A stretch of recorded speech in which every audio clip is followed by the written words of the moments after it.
Hi, this is Torsten from tdcat.com. Today I'm looking at Ableton Reverb. Now, reverb's a pretty complicated topic, but the Ableton plugin is maybe not the best plugin in the world. It's good. It's very low on CPU usage, and it's very convenient. So I think once you get to know the controls of it, you'll be able to do a lot with it. And it actually can be a kind of a good go-to reverb rather than using something like that's incredibly complicated that you never end up getting set quite right. What I'm using today is an FM synthesizer, Nemesis, good one, check it out. And the reason I'm using that is because it can give me a sound that's very clean and very fast attack and no reverb whatsoever. So it sounds like this.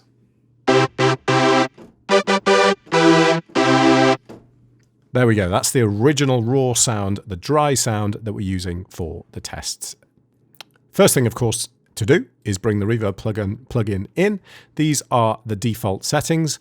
And the main things you'll notice is that with the Ableton Reverb plugin, it's split into sections. You've got your input processing section, early reflections, global, diffusion network, which I always think sounds excessively complicated, even though reverb is an incredibly complicated thing. Diffusion network is, I don't know, it just sounds like something from a cartoon or something. And then we have our level controls at the end. So let's start with hearing how it sounds in its default configuration. Yeah, it sounds okay. It's all right. It's got reverb on it, hasn't it? So good start. Input processing. What does that do? Well, input processing is really just an EQ of the whole reverb. So it's not an EQ of the dry signal. It's an EQ of everything that the reverb plugin creates. So if you've got your reverb signal, if you've got your reverb and you want the reverb to sound very, very soft and in the background to be a bit more subtle and a bit more sort of distant almost than the dry kind of melody, then you can drop this level down here, and you can drop this frequency down to say something like 350 hertz. So we're now doing a really kind of cut of all the high frequencies on here. And what we'll end up with is our clean dry signal, but then just a sort of soft, muffled reverb. I think I'll just bump up the decay time on here and make it a slightly wetter signal so you can hear the reverb side a little bit more.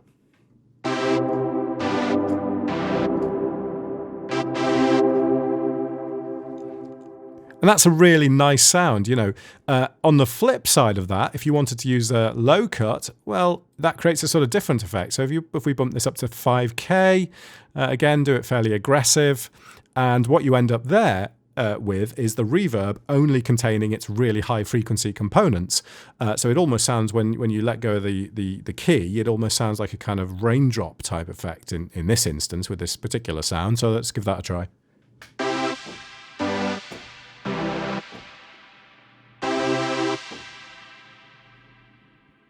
Again, depends what you want. But that's all that section does. It's just really EQ for the reverb. So let's just turn this off now because I'm not going to do any input processing on it. And I'm going to move on to pre-delay. Pre-delay is the amount of time it takes for the first reverb to reach you. In a natural environment, a normal environment, you wouldn't have a pre-delay longer than maybe 50 or 100 milliseconds. When you start getting to pre-delays of sort of 200, 250, and in some reverbs you can do crazy amounts, it just doesn't sound natural. I mean, you just don't really, if you're in that sort of situation, you're either in a massive, massive room where the walls are kind of, all the walls and ceilings and even the floor arguably is like 100, 200 meters away from you, which just never happens.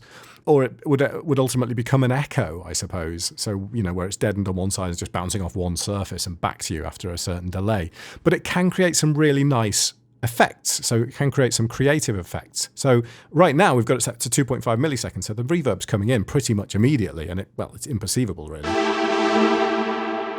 Let's just make this a little bit drier. And if we pushed it up to 250, we've got a quarter of a second delay between the dry signal and the reverb kicking in.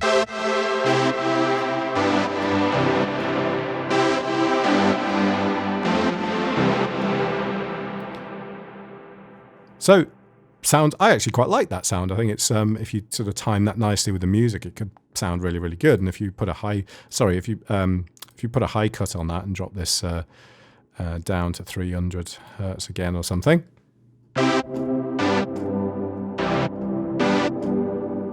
Again, another quite nice sound, maybe a bit more, a bit higher.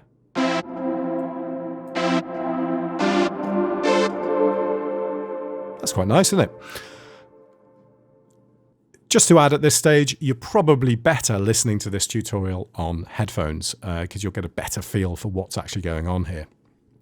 So there we go, that's pre-delay. So let's just drop that back down again, turn this off. Now, our early reflection section, this is where reverb gets a little bit sort of all about the brain and quite complicated, I think. Who knows? I mean, early reflections, if you're in a room and and there might be walls 20 meters either side of you, and the ceiling might be really high, but you've got some walls immediately around you, you'll get some early reflections that happen almost instantaneously. And then it's after that you get the tail of the reverb, which is the kind of longer, the bit that people really associate with reverb.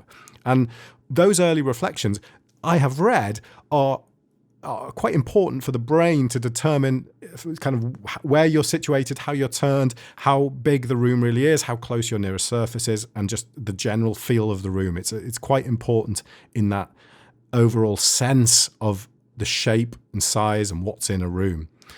And you can adjust those here, but they're quite subtle. So the best way to make your adjustments is by jumping straight over to the levels section here, because I'm just going to explain this levels section. Now, dry wet, hopefully if you found this tutorial, you'll probably know what dry wet is. Dry 0 basically means your signal is entirely your original, no reverb. And wet means that you are only playing your reverb part of the signal. And then we have separate level controls for diffuse and reflect. And reflect is the early reflections section of the reverb, and the diffuse is the diffusion network section, and that relates to the tail of the reverb. If you wiki reverb, you'll find out all about kind of reverb tails.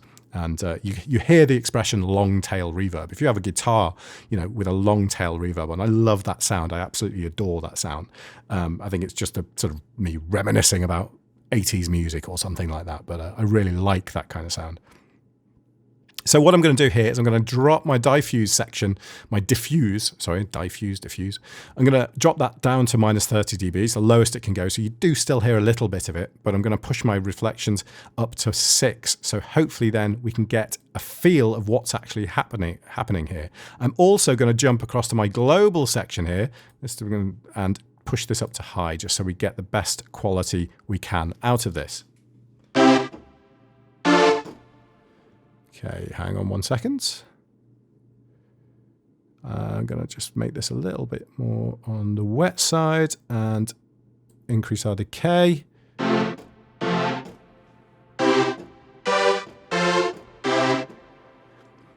So that little bit you can hear in the background, that's this section here. What we're looking for is just those immediate kind of, those immediate reverbs. So if we turn it off, you'll hear the difference.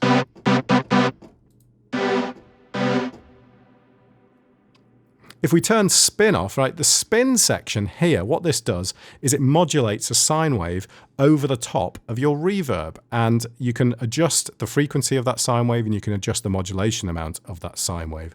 And that, I think, again comes down to the feel of the reverb. If you've got a room that's completely empty, completely even, all the walls are nice and very, very simple, then you're unlikely to have much spin on it. But and I use the term spin here because that's what's mentioned here. But if you are in a room that's got a lot of stuff in it, then the early reflections are going to sound a little bit different depending on what they bounce off and where they come from, and they're all going to, there's going to be a different feel to it. So if you're in a kind of like a bathroom, it has. If you try and create the reverb effect of a bathroom and you do it without spin, it will never sound quite right. It'll always sound a little bit too pure, a little bit too sort of simple and clean. So that spin just provides that extra bit of sort of almost randomness to it. But you can go over the top, as with anything. If we just play a chord quickly. and stick the spin right up.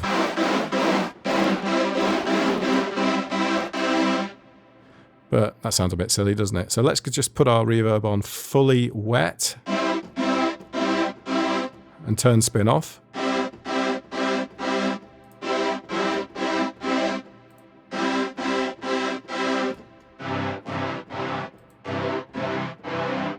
You can just hear that it's got almost like a kind of phasing effect over the top of it, which gives it a feel of reality if it's set up correctly. So it's really just a case of playing around with that. The shape determines how quickly your early reflections fade out and how quickly they remain, how long they remain. And you can see that from the Ableton help here on the left-hand side. And I've never really found it to be I've never really found it to do anything, actually. It's just such a subtle effect. Maybe I'm not listening for the right things. Maybe I'm not setting it up correctly to hear the benefit of that. So I'm going to take my shape down and I'm going to play it too. I'm going to turn this off as well and turn this off. And I'm going to just play you it with the shape down and play you a chord with the shape up, and you can tell me whether you can hear a difference. I'll just drop that to there, and you tell me whether you can hear a difference. Now let's bump the shape up. Sounds very Pet Shop Boysy, that, doesn't it? To me, it's beyond subtle. It's kind of not a control that I use because I just never hear any difference in it. So leave that one up to you. So that's early reflections. I usually personally turn spin off. The type of reverb that I do, I don't need it to sound like a room per se. I just need to have some kind of tail on it, you know, whether it be for just an effect on a synth like I am now, or for a bit of vocal reverb. I don't want it like with drums, for example, you might want it to sound like a particular room, and I just don't have much use for that personally, but it's definitely worth experimenting with that. The global section, well, let's move on to quality. Most people will set this to high straight away. It's not that CPU intensive at high, and why use it on eco when you can set it to high? Well, the simple fact is that eco creates its own kind of unique sound. So again, it comes down to a creative decision, because the eco sound can be a bit rough around the edges and a little bit, dare I say it, sort of 8-bit type sound. So it's just a choice, you know, it's more of a creative choice rather than CPU saving, even though they sort of say it's a case of saving CPU. I don't think it is personally, and in most cases, I'll just put this on high. Size relates to the size of the room. So in this, in this instance, reverb will always exist in some kind of room or some kind of cavernous space or small space or whatever. And size refers to the size of that space. It really just determines the depth of the reverb and how much reverb there is, but it has to be linked appropriately with the decay time, because if you have a size that's really, really small, but you have a high decay time on, then you're going to get, it'll still sound like quite a big reverb. Let me just take these levels back to where they should be. And so, you have that like that, and it still sounds like a massive room, doesn't it? So what you'd probably do with a size being small, you'd drop your decay time down.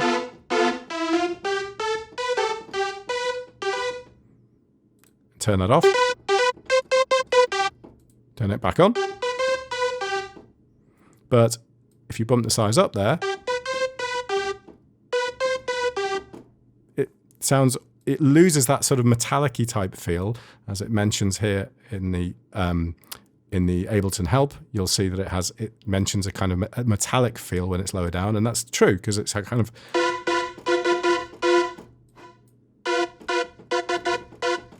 when you have it on a large size, it's like as if it expects a big decay time, but we're strangling it here by it not having a long decay time.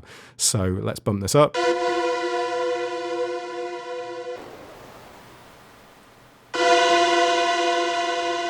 So then we get a long decay, but a very metallic type sound. A bit weird, not very natural. But the size refers to the size of the room. Stereo is just stereo width. So a value of 0 gives mono. your reverb is entirely centered. Let me just put this up again to here and here. And as we increase the stereo width,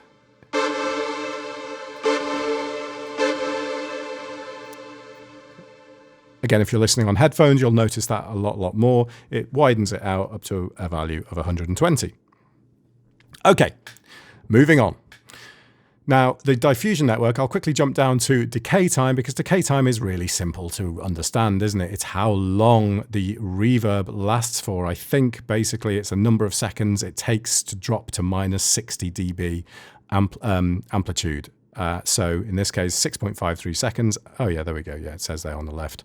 Yeah, so to drop to minus 6 dB of the, which is 1/1000th of the initial amplitude. Hey, just use Ableton. Just use Ableton Help. It's easier for this, isn't it? The diffusion network is related to the decay. It's a little bit like an EQ, a little bit like the input processing section, well, it is an EQ essentially, but it's an EQ that's only tied to the tail of the reverb, and it also it's directly related to the decay of that reverb. So I'll give you an example here. If we set our diffusion up to high here and we drop this down to say 1 kilohertz and we drop this right down, what you'll notice is that the decay of all the frequencies in the reverb above this are very, very fast and drop in amplitude very quickly, whereas the lower section gets left a little bit later. So you do get a small section of high frequency reverb, but then on the tail, you get the low frequency lasting much, much longer. So if we can just I'll try and demonstrate that to you. It's probably a bit easier to hear it rather than me talk about it. So let's take a listen to that.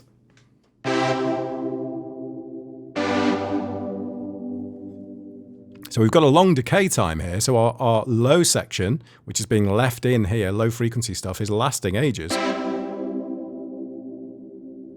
But our high frequency section diffuses much, much more quickly. If we push this up like this, we basically get left with the whole tail and all frequency aspects of it lasting the length of the decay.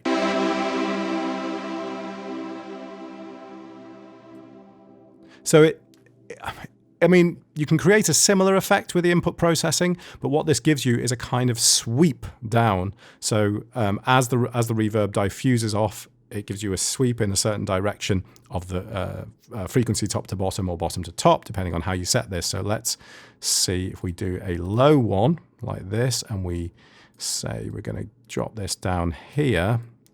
What we'd expect, I guess, is that our low stuff would disappear off quite quickly, and we'd end up with only our kind of that pittery-pattery sound we had before.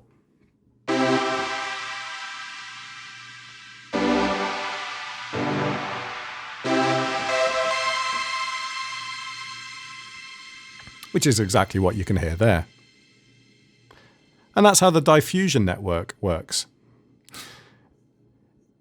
Moving down, we have our freeze, which holds the output of a reverb at the point it's enabled. If you just enable it like this, it does nothing. If you disable it, and then once your reverb's actually started, I'm just going to turn this off a second, and drop this down. If you enable it, so once your reverb started and you then enable it, that freezes the reverb at that moment.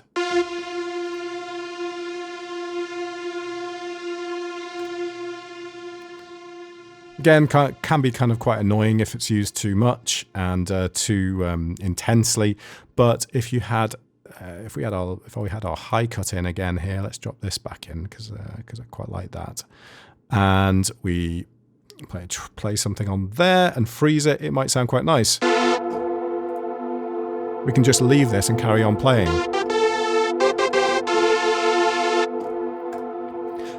So at that point, you might be thinking, well, why aren't the rest of the notes freezing as well? Why aren't the rest of the notes then creating any reverb? Well, that comes down to this section here, the cut section. If you've already frozen it and then you have cut enabled, it means that the rest of the reverbs, the rest of the notes played then through the reverb won't have any effect. They won't reverb at all. If we disable cut, we can end up with some real messy stuff because each note gets overlapped on top of each other and you end up with a massive big mess. So let's try that.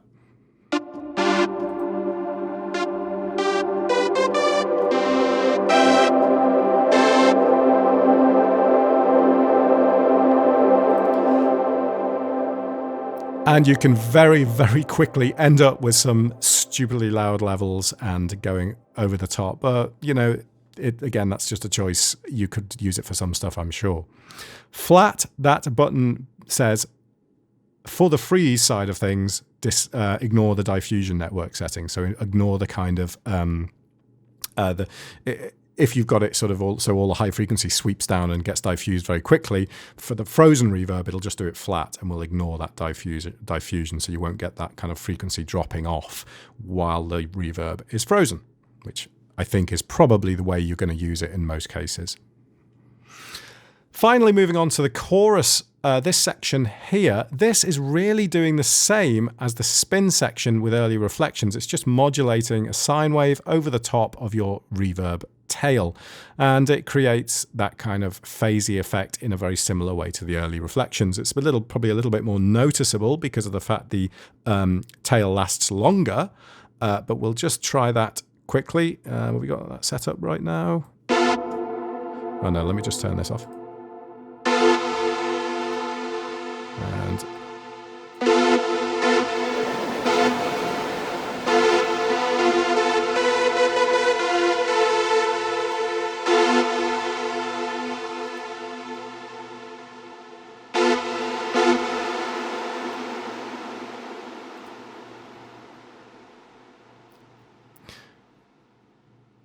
not quite sure why you'd want to do that. I understand that the spin side of things with the first reflections makes sense, but the chorus side, it doesn't really, you know, once I've got a tail going, I really like it to just remain fairly consistent. But if you do want to sort of modulate it in some way, this is the section to do it.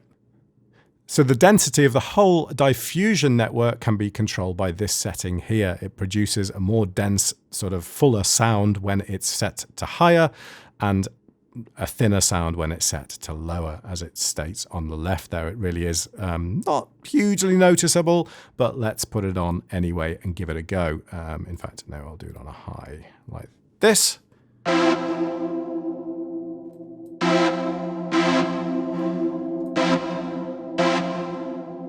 You can hear, it's quite a subtle difference there, but you can hear it fairly clearly.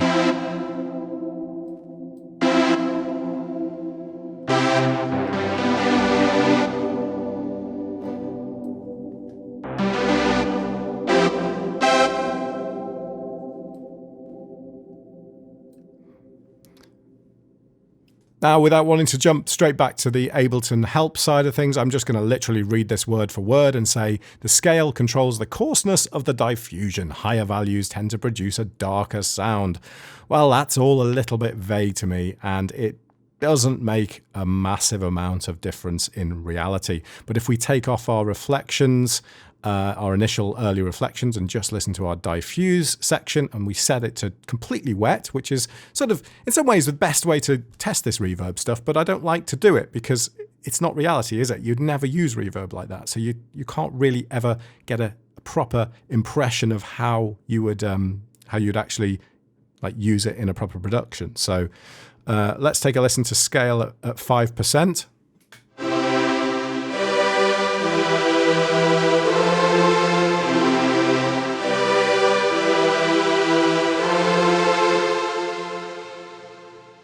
And let's bump it up to 100% and see what difference it makes.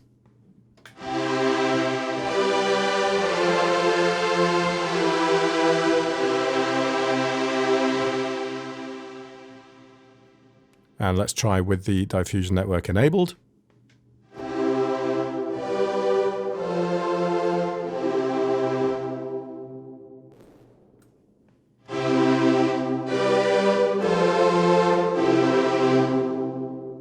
Now, there clearly is a difference there between them. I'm not sure if I can really tell you or explain to you the difference and which one. Oh, well, I can tell you which one I prefer, but realistically, I'm not absolutely sure which one you would go for in that case. So there we go. That is an overview of Ableton Reverb. It's not an overview, it's an in-depth look, isn't it? Overview. How can I say that 25 minutes into a tutorial? It's a full detailed look of Ableton's Reverb. I mentioned before this last section, so I haven't gone over that again. If I've got anything wrong, or I've kind of missed some important stuff out, please do comment below. I'm sorry for the length of this tutorial. I was thinking to myself, how can I do this quickly? And to be honest, using examples and explaining it and actually kind of demonstrating it on the keyboard there, I just cannot do it any quicker. So thank you for bearing with me if you've managed to watch through this entire video. If not, if you've been skipping through to the bit you want, great. And if you like it, give me a thumbs up or subscribe to the channel. Thanks very much. I will catch you soon and look forward to hearing from you in the comments below. Bye for now.